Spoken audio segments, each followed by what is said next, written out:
धमाका recording studio Kishunganj. किया जाए छोड़ी बाजार कहूँ गे कुमारे ना किया जाए छोड़ी बाजार कहूँ गे कुमारे ना किया जाए छोड़ी बाजार कहूँ गे कुमारे ना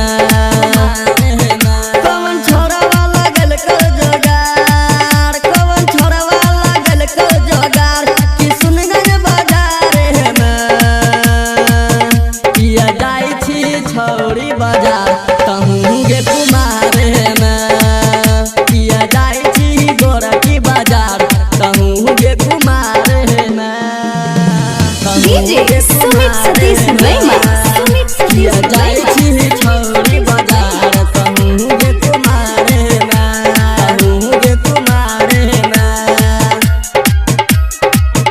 किया जाए छोड़ी बाजार कहूँ गे कुमारे में 16 के उमर तोहर माल छिटो पगे देखी छोड़वा सबे करे चौक में टगे करे चौक में टगे 16 के उमर तोहर माल छिटो पगे देखी छोड़वा सबे करे चौक में टगे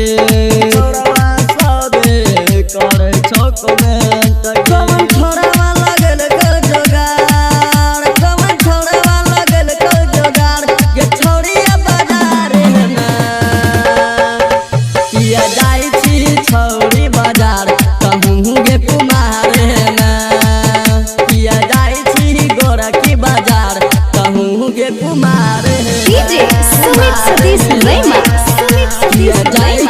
छोड़ी बाजार कहूँ गे कुमारे में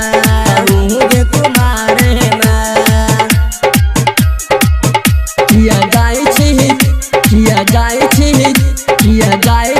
छोड़ी बाजार कहूँ गे कुमारे में नया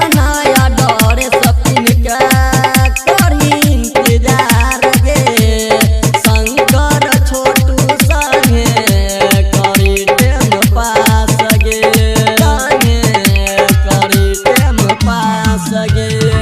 नया डर सपिन का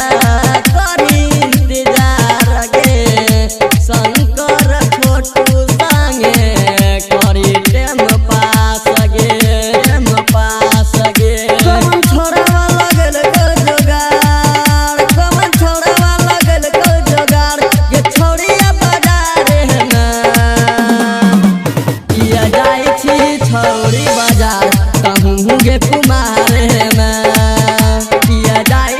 गोरा की बाजार कहूँ गे कुमारे में। रिकॉर्डिंग बाय नीरज बाबू।